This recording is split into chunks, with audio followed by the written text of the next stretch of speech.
Tonight on CTV, protests continue as the conflict in the East escalates. Also, the rebuilding of Clark is causing frustrated professors. And a neighboring visit from Utah's governor. All this and more, starting now.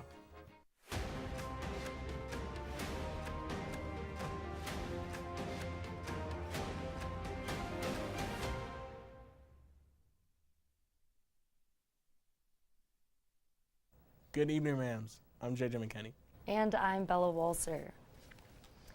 Palestinian advocates in Fort Collins protested last week at Woodward, a manufacturing company for military markets. The protesters used a public demonstration called a die-in, where participants lay on the ground to represent those who've died.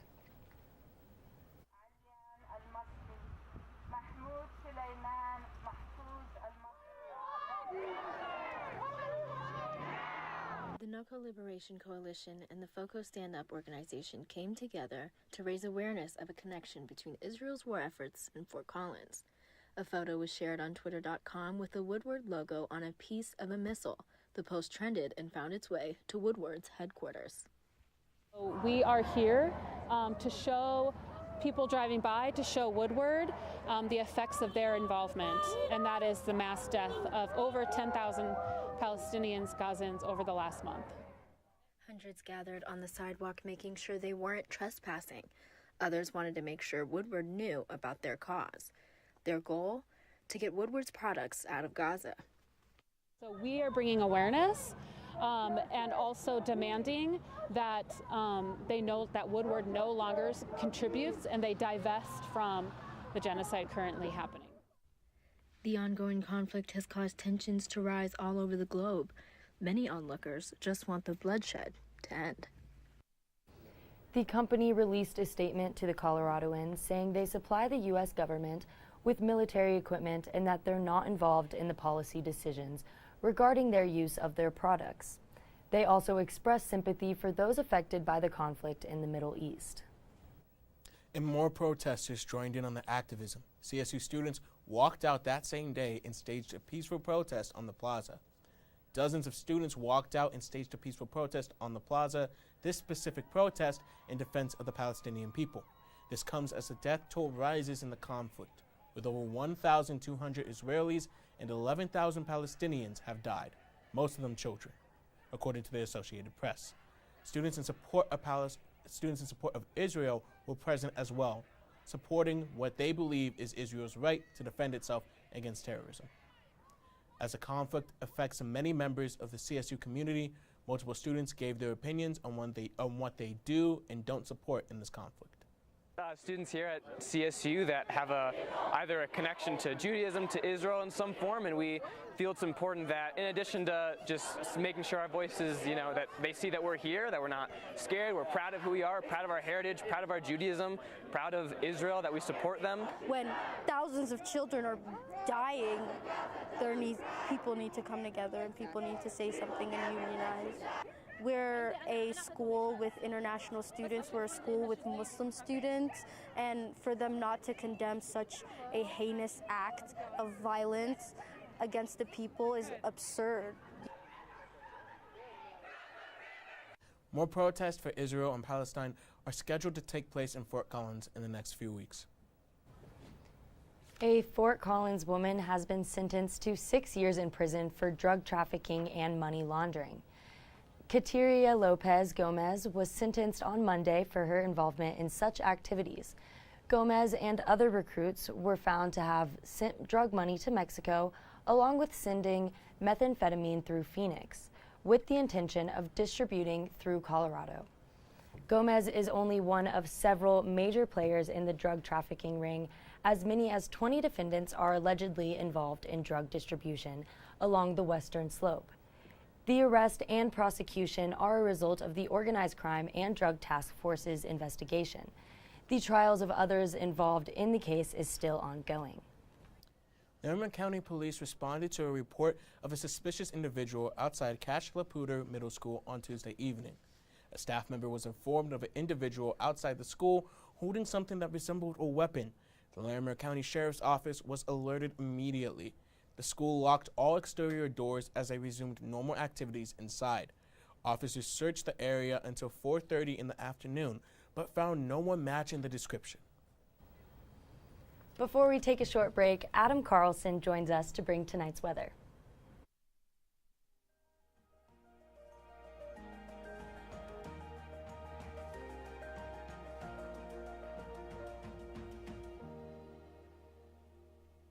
Good evening, Rams. My name's Adam Carlson, and I'm here to give you your weather rundown for the week.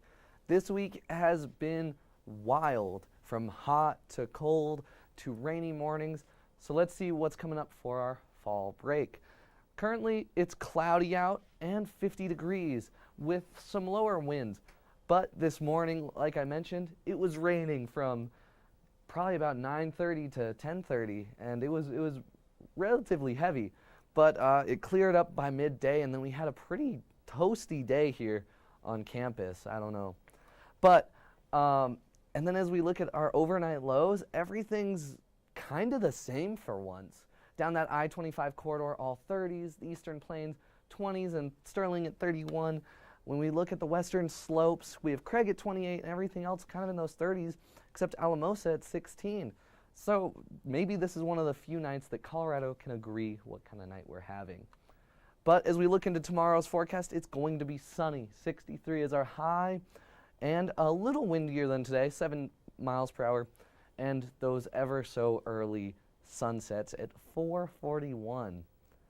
But as we head into our weekend and into our spring break, we're going to see that things are relatively calm, my preferable weather. Saturday, Sunday, 60s and a bit of sunny and cloudy, and then Monday we get the wind. And I don't know about you, but I'm not a big fan of wind. 20 mile per hour winds, 52 is our high, 25 is our low. Really starting to put that wind in winter. And Tuesday and Wednesday, we're back in those mid 50s, and then we'll still be on break. And speaking of break, stay tuned because after the break, there's more news for you from Bella and JJ. It takes less than 1 minute to find out if you may have prediabetes. You can do it here. But you probably won't. You're busy. Kids, work, show coming back in 48 seconds. So let's do this now. Hold up one finger if you're a man, women, 0. 3 more fingers if you're over 60, 2 over 50, 1 over 40. If you're not sure, keep in mind you're sitting on a couch right now, so 1 more finger if you're not very active. 1 finger if yes, 0 if no. 1 yes, 0 no. Next, find the body type that looks most like you and hold up that many fingers while I look around awkwardly. And that's it. If you're holding up 5 fingers or more, you probably have prediabetes. Sorry to be so blunt, but hey, you're busy. Just go to the site. Welcome back from the break, Rams. For years, the land use code has dominated conversations at Fort Collins, with citizens even protesting these new codes with petitions. But now those petitioners are on a deadline to get what they really want. Preserve Fort Collins is the group protesting these changes, which has gone on for 2 years now. The code in question increases density in housing types to mitigate the price of housing. Some residents believe this ordinance isn't helpful. This year's petitioners were approved on Wednesday. Now the group needs to gather over 5,000 signatures of registered voters by November 28th to be considered. Last year, Preserve Fort Collins ran a successful petition that got City Council to repeal the code and work on it more with community feedback. If the petition is successful, City Council will decide to either refer the issue to the voters or repeal the ordinance itself. CSU's Clark Building is one of the most traveled buildings on campus, so you may have noticed that it's getting set up for a total transformation starting next year. However, faculty have their concerns. Professors began a petition titled Clark Revitalization Action in an effort to make changes to the building conditions. CSU has made plans to begin work on the Clark Building in 2024, but many are concerned about these changes and how long it may take. The petition says there is a lot of uncertainty about how plans will unfold, especially considering the plans seem to focus mainly on Clark A and B with not much planned for Clark C. The petition also focuses on the concern that there is no comprehensive plan to deal with the years of construction that will leave students and faculty displaced. Professors are asking the university for financial and logistical support, ending their petition with, "We are requesting the support as well as the active involvement of the central administration in the Clark renovation. Given what little has been communicated about plans for accommodating faculty, staff, and students in both the B and C wings, this request is urgent."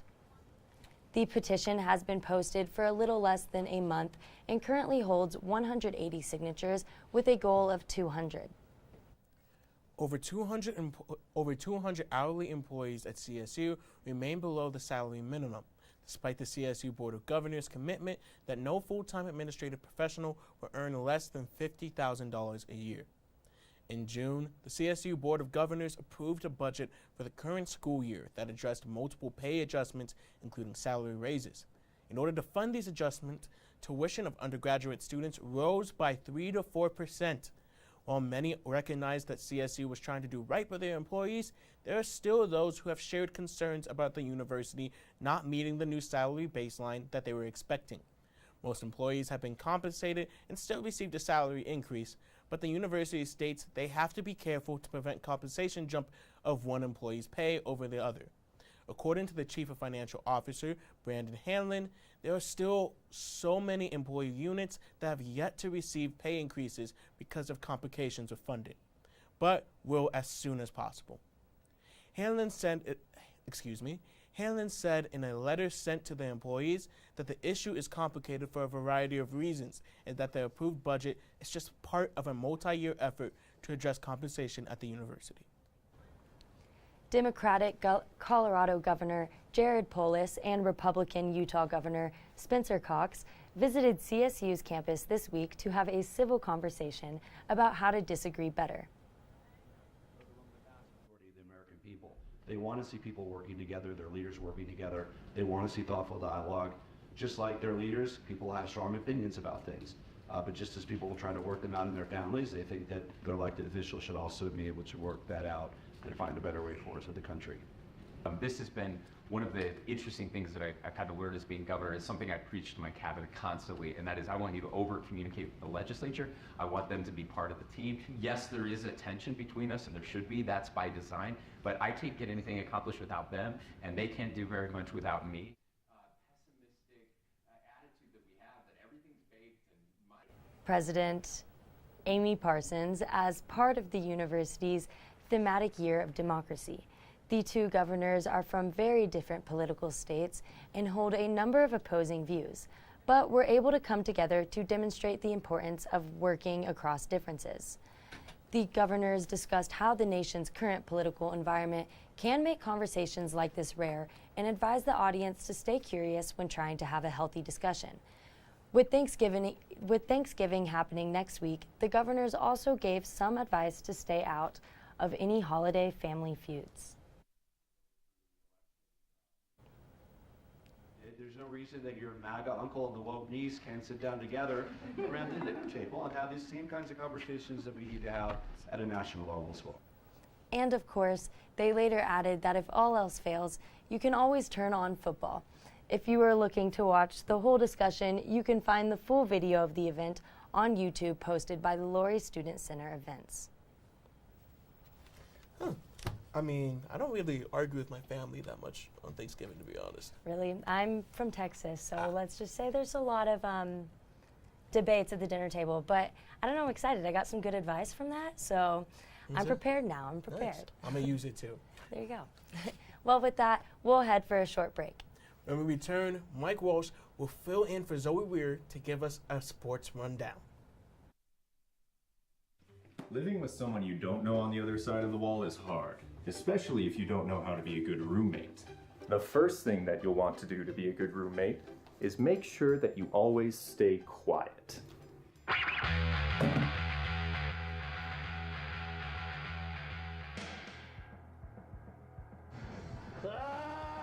Be considerate of others when using common spaces and appliances. Hey buddy, what you doing? I'm just gonna need like 40 minutes. Be respectful of your roommate's privacy. Ugh, my bad. Finally, make sure that you clean up after yourself. Oh, a fresh toothbrush.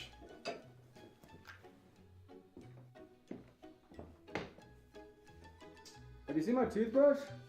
Follow these tips to get along with your roommates and your landlord.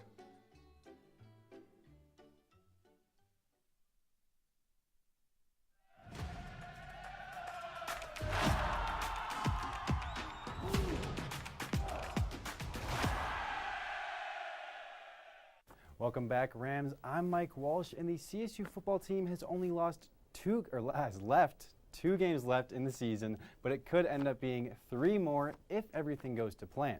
The team needs to win 6 total games this season to become eligible for another game, and you'll notice I didn't say the word spelled B-O-W-L, and the reasoning lies with none other than head coach Jay Norvell.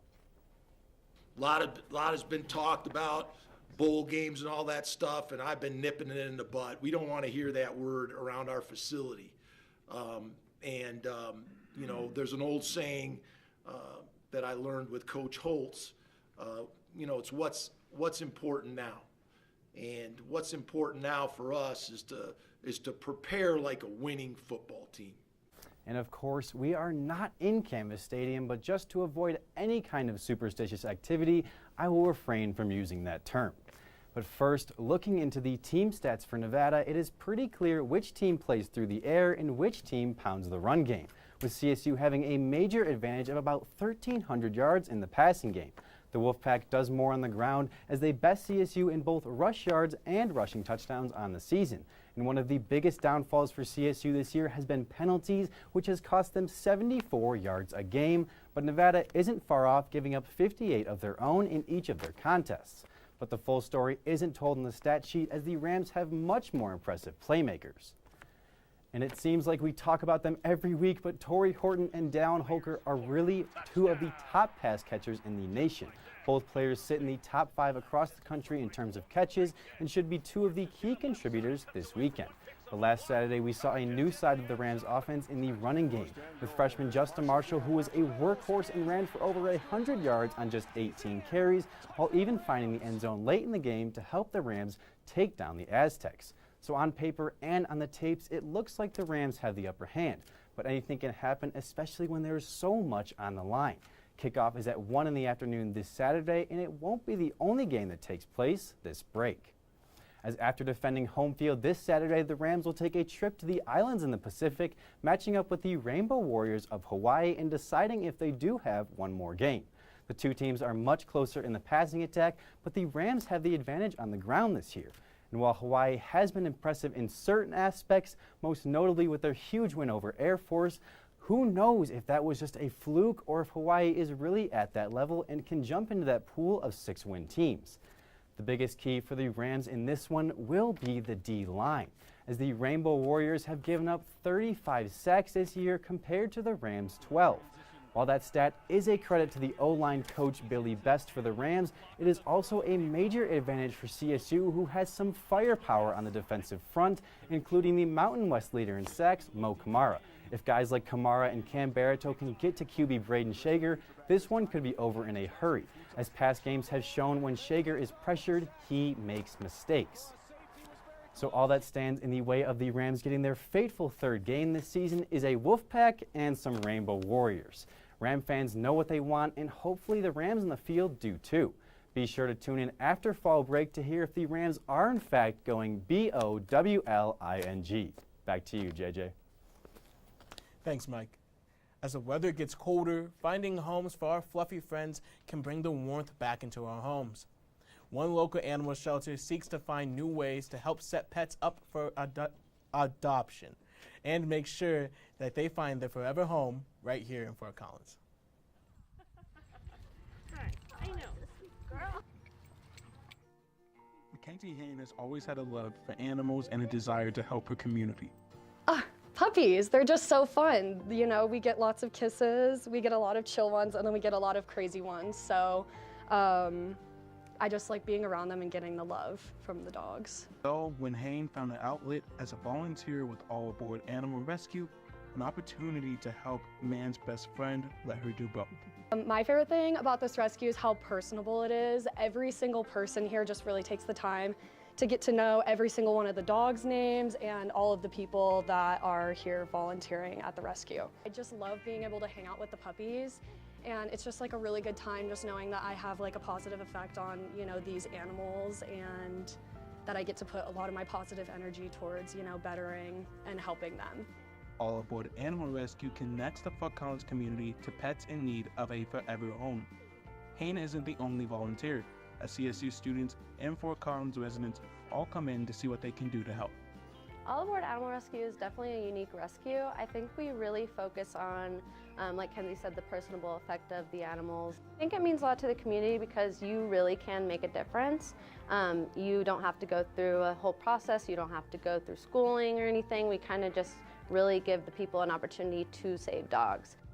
Adoption can be a hard process as a family may not know which animal is right for them. One way the All Aboard Animal Shelter helps adopters figure this out is the Doggy Day outing.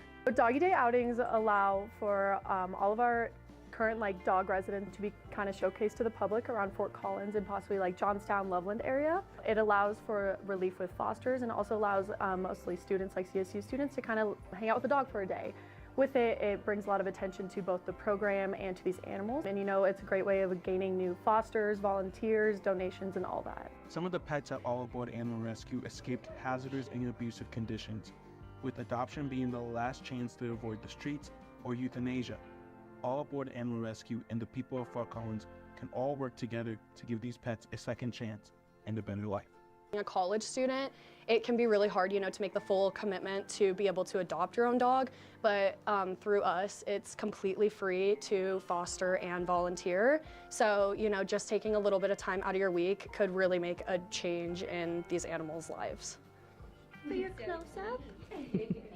All Aboard Animal Shelter is open for anyone to come and see these lovable animals, whether it's for a day, fostering, or adoption. All Aboard Animal Shelter is doing everything they can to welcome these pets to Fort Collins. And that's all the news we have for you this week. Here's Dakota, Kendall, and Maisy Barbosa discussing Thanksgiving in the upcoming break. Fall break quickly approaches, and many of us are preparing to head home to spend the holiday with friends and family. However, some of our fellow Rams have to stay on campus over the upcoming breaks. Basic Needs Manager Michael Buttram with Rams Against Hunger and I sat down to discuss some of the options they're providing for those students. Let everybody know that we're going to have a turkey distribution prior to Thanksgiving coming up here on Friday, the Friday before break. Between 11 and 2 o'clock, we'll be handing out 125 turkeys to anybody who wants to come and get one. And we'll limit it to one per household, but yeah, we hope that that's a wonderful addition to your Thanksgiving feast. So we recognize that there will be many students here on campus during fall break. Regrettably, we are not able to stay open during that break. We'll be closed the entirety of that break. However, we will stay open the majority of winter break. We recognize that is a much longer time, and there's a lot of students who stay here or live in the vicinity. The pantry will remain open for normal hours, except for the week between the 23rd of December and the 2nd of January. That week will be closed. Aside from that, you can expect to find us here at the pantry with all the normal stuff, the produce and milk and eggs and breads and everything else, so come get your groceries with us then. Finally, I really wanted to thank everybody who contributed to the Swipes for Rams program that was going on last week. If you were able to donate 2 of your bonus meals, that goes a long way to helping us combat food insecurity here on the campus. If you miss this chance, we work with Housing and Dining, and we're only able to do this twice a year, once in the fall, once in the spring, and we'll do it again in March. And so if you miss your chance, or if you want to donate again in the spring, we look forward to doing that around mid-March. With several resources available like their food pantry, pocket pantries, and assistance with the SNAP benefit process, everyone at Rams Against Hunger hopes you won't hesitate to visit or call when and if you need the help. If you or someone you know needs assistance before or after break, Rams Against Hunger strongly encourage you to reach out. I talked to students who are headed home for Thanksgiving and asked what they're looking forward to during this break. Before we all leave for Thanksgiving, I'm on campus to ask some students about what they're getting up to this Thanksgiving. What are you getting up to this Thanksgiving? I'm gonna be home with my family and friends, and I'm super excited. Do you have a favorite part about Thanksgiving? My family and I always spend the entire day cooking, like turkey, mashed potatoes, and I'm Puerto Rican, so we have a lot of different cultural foods. But that's my favorite part, just like spending time with family. And My favorite Thanksgiving food is probably, I'd either have to go with stuffing or mashed potatoes and gravy. Let's get some other people's opinions. Favorite Thanksgiving food? The stuffing, for sure. That's what I just said. Yeah. Awesome. Pumpkin pie. Cranberry sauce. Either mashed potatoes and gravy. You can't raw dog mashed potatoes. I feel that. Yeah. Or green bean casserole. Is sweet potato casserole. Oh, with that's a good marshmallows one. and like when it's like kind of like Crispy not on burnt, but top? crispy on top. That's Yeah. that's my absolute favorite. I feel that. It's so good. I agree.